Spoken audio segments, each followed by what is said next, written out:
Alright, so we're going to go ahead and go on into the notes for today. We're not going to go through everything. We're going to, I think, stop before we get to like word problems, and then we'll finish those tomorrow. So we're just going to like scratch the surface, I guess, today. So we're talking about vectors. So I don't know if you've heard these in other classes before, like science, like physics maybe. Y'all do vectors in physics? Okay. So y'all will probably have a pretty good idea of what these are. Yeah, I didn't take physics either, so we're just kind of guessing. What? Alright, there's a big paragraph here explaining what they are, but basically if you've got a vector, it's going to have a magnitude and a direction. So the magnitude is, what does it say? Just the length of the vector, and the direction is like your angle measure, so whatever direction you're going in. So the first examples that we've got here, you're given a little vector over here, so like this one's V and this one's W. And then we've got to graph them, like figure out what it would be if you're graphing it. So, for V, let's go ahead and cut that one. For the V vector over here, you went over 1, 2, 3, and up 2, right? Does that make sense? You see how that works? Yes? Okay, so we're going to put that down here. So I don't care where you start, just pick a box somewhere. I'm going to go like right here. Put that right here. And so we went over 3, 1, 2, 3, and up 2. Then it says to minus W. So W is over here. Now W itself went down to over 2. But if it's minus W, how do you think it might be different? Instead of down to, right to, up to, left to. Kind of like opposite, right? So from where we ended the last one, we'll go up to, left to. And I'll have a dot there. So then our resulting vector is from where you started to where you ended. Right here. So that's that VW. It's kind of weird. Are we okay? Maybe? Alright. So when I was doing it, I kind of like did dotted lines to show where the stuff came from. So this was V and this was minus W. So I don't know if that's helpful. If you want to put that in there, you can. Some people use colors. I just don't have colors, so that's why I don't do that. But yeah. Questions so far? So if we're looking at the next one over there, we've got 2V plus 3W. So what do you think 2V means we need to do? Can we just do V twice? Yeah? Okay, so again, just pick somewhere to start. Doesn't really matter where. I'm going to go right here. So V was over 1, 2, 3, and up 2. So we'll go over 1, 2, 3, up 2. And then again, 1, 2, 3, up 2. Is that all right? So we just counted the length of that V vector twice. Then it says plus 3W. So W again was down to, right to. So we'll just do that 3 times. Yeah. So from up here we'll go down to, right to, down to, right to, down to, right to. Now to find like our finished vector, you connect where you started to where you ended, and that's right there. Then I'm going to go back and put dotted lines so we know where this stuff came from. So this is a V, this is a V, and then we had 3 W's over here. W, W, W.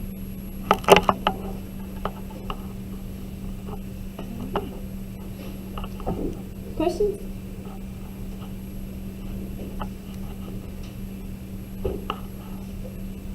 I don't know that you'll have to do like something like this on your exam at the end of the year because it's going to be multiple choice, so I don't think that'll happen. What you'll probably have to do is more like dot products. That's what I've seen, which we're going to get to in a second, or later this week. So yeah, this is just kind of getting you ready for all that. So the bottom section is talking about your position vector. So to compute a magnitude and direction of a vector, you need an algebraic way to describe the vector. So like how we were saying you went like right 3 and up 2, that would be like 3, 2. So it's just like your coordinate point, kind of just however you get there. So where A and B are real scalar numbers, and they are called components of the vector. So vector B may be described with an initial point x1, y1 and terminal point x2, y2. So your vector is going to be your position vector. So kind of think like slope. So x2 minus x1, y2 minus y1. Yeah. So we're going to find the position vector given an initial point and a terminal point. So again, you've got to do 2 minus 1. When we do slope, it doesn't matter what order you do it in, right? But for this one, it does. So just make sure that you're doing your end minus your beginning. So I'm going to write that over here. We'll do where you ended minus where you started. So for our vector, they'll write it in bold a lot of times, but since you can't really make it bold when you're writing with your pencil, you may see a little sign like that over top, so that just means that it's a vector. So we're going to do x2 minus x1, so where we ended minus where we started. So we'll do 4 minus -1 minus -1, and then y2 minus y1, so 6 minus 2, and that's going to give us our position vector. So what is 4 minus -1? 5, and what is 6 minus 2? 4. So that's your position vector.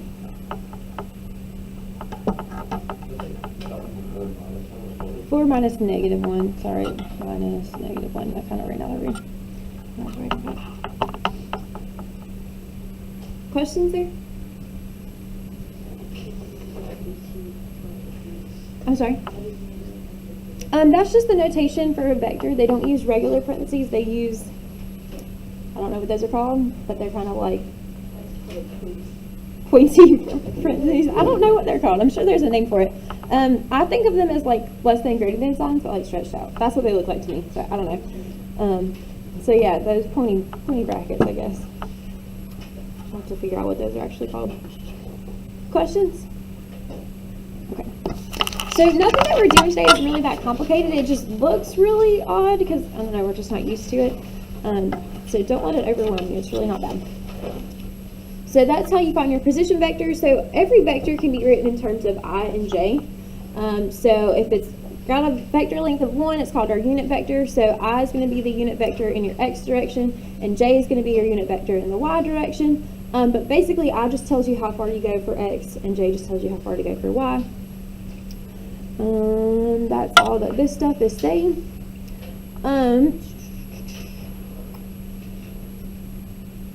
So basically, if you go from like here to here, that's all you need to know, essentially.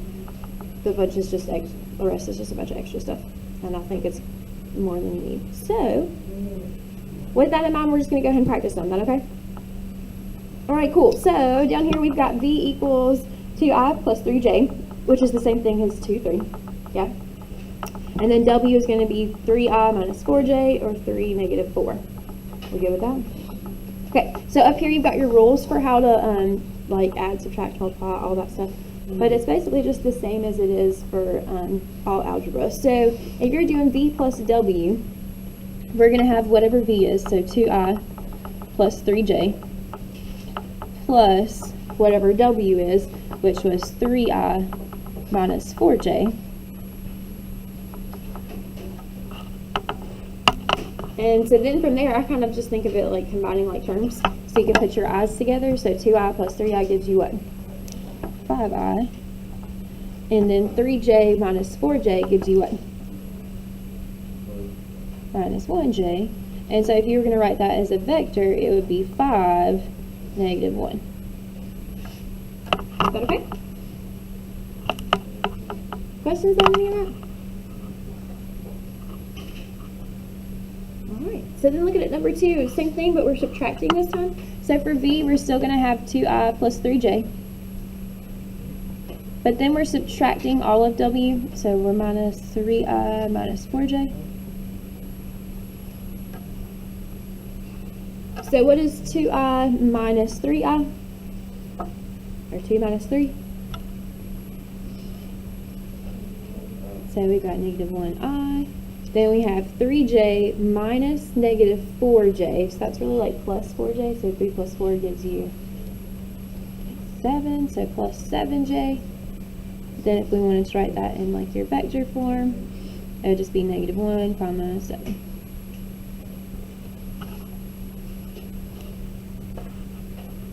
Questions? So I'm looking at 3, we have 3 times v. So you're going to have 3 times whatever v is. And what was v? 2i plus 3j. So you're kind of just distributing. So 3 times 2i, what would that be? 6i. And then 3 times 3j, so plus 9j, which is going to be the same as 6, comma 9.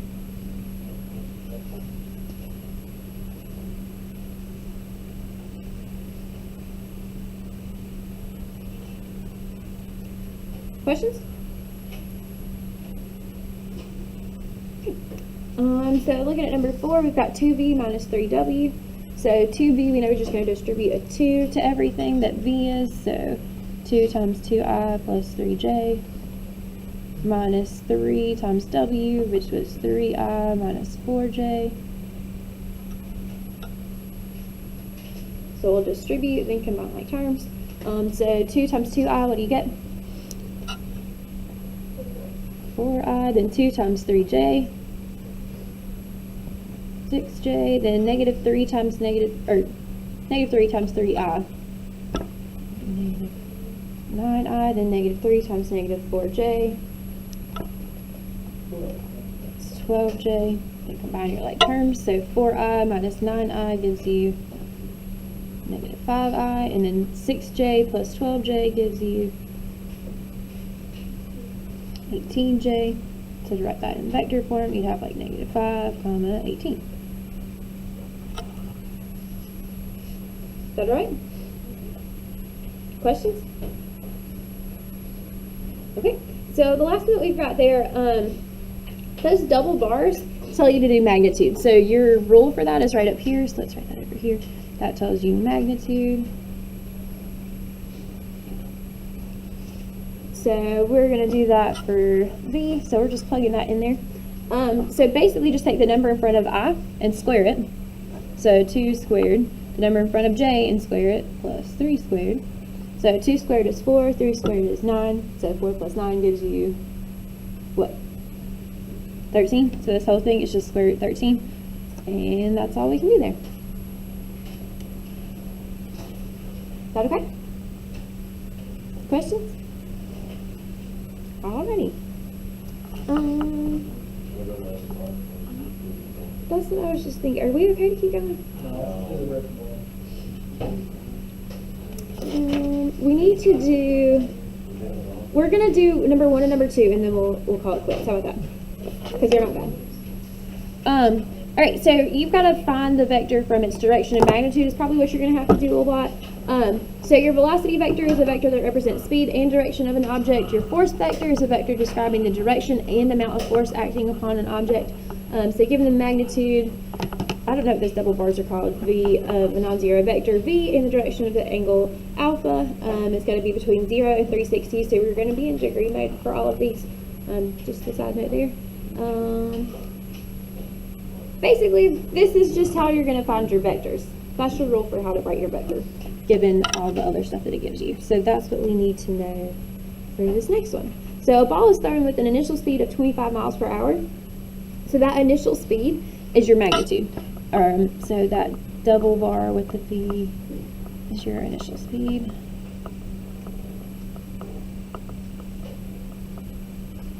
Which is 25 for us. It says it's going in a direction that makes an angle of 30 degrees with the positive x-axis. So we could draw what that's talking about. That means like right here, we've got an angle of 30. Express the velocity vector v in terms of I and j. It wants to know what's the initial speed in the horizontal direction, what's the initial speed in the vertical direction. So we'll get to that part in a second. So let's write our vector. So we said that this angle is going to be 30. We can make a triangle based on this down, and that's going to help us get like this cosine and sine going on there. So this is our x side, this is our y side. So how would we find x? Cosine, right? It told us that your speed was 25. That's always going to be your hypotenuse. Whatever magnitude or speed they give you, it's going to be your hypotenuse. So we'll use cosine. So like if we set that up, how would you set it up?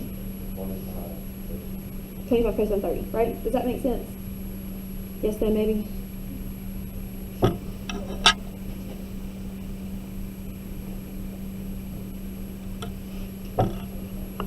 Because if we have like cosine of 30 equals x over 25, we'll just multiply that 25 over, that's where that's coming from. So same idea for our y value. How do you think we would find y? Instead of cosine, what trig function do you have to use now? Sine. So this is going to be 25 sine of 30.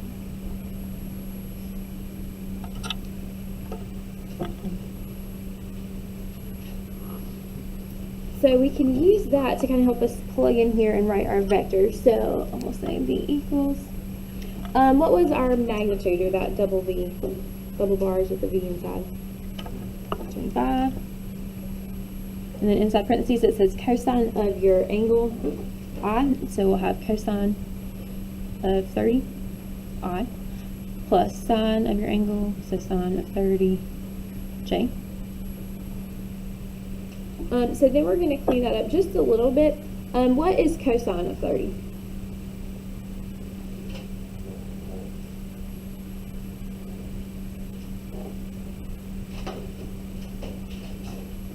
I would look at your unit circle, because we need an exact answer there.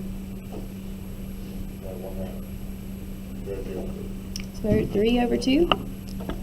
So when we distribute that 25, it's going to be like 25 times square root 3 over 2 I. And then what is sine of 30? 1/2. So we'll have 25 times 1/2, so just 25 over 2 J. That would be your vector. And the last part it wanted to know was your initial speed for your horizontal direction. So that would be this one.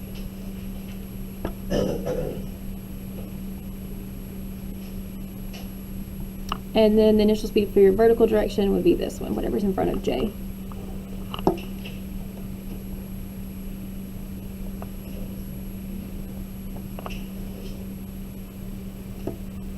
And that's all we can do there. Is that all right? Do you have any questions right now?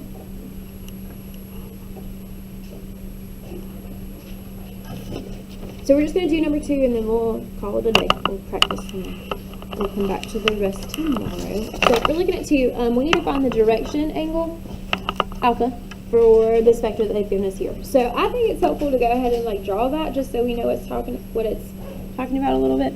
So our direction is 4I, then negative or minus 4J. So that's like going over 4 and then down 4. Yeah? So your vector is somewhere down here in this direction. And we went over 4, down 4 for negative 4. And we want to know this angle right here. That's our alpha. Or is that our alpha? Yeah. But then, so we're going to find that angle, and then like our direction angle is going to be all the way around. So I'm going to draw that around, all the way around here. And that one's going to be theta. That will be our final answer. So how are we going to find the little bitty angle in here? Trig, right? So you've got your opposite and adjacent, so a trig function is that. Tangent, so tangent of alpha is negative 4 over 4. So it's basically just inverse tangent of negative 1. So what is that?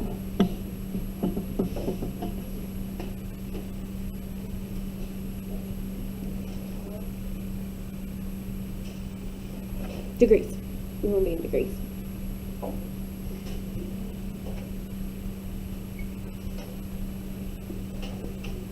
So where is tangent negative 1? Use your unit circle.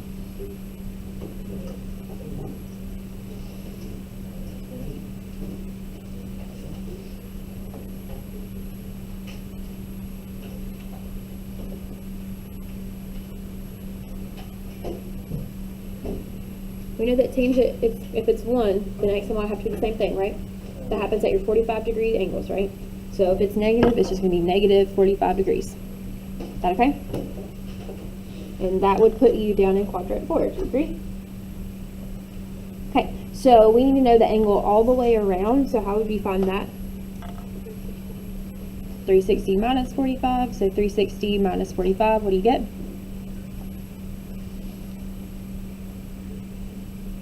315. So that's your final answer there. 315 is your direction angle.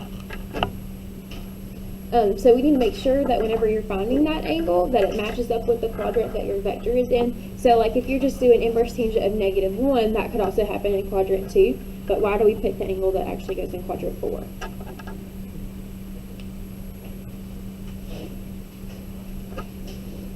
What quadrant was your vector in? 4. So your angle has to fall in quadrant 4 as well. Yeah? Does that make sense? Questions? All right. Then we'll go ahead and practice. If I can find the mouse to stop.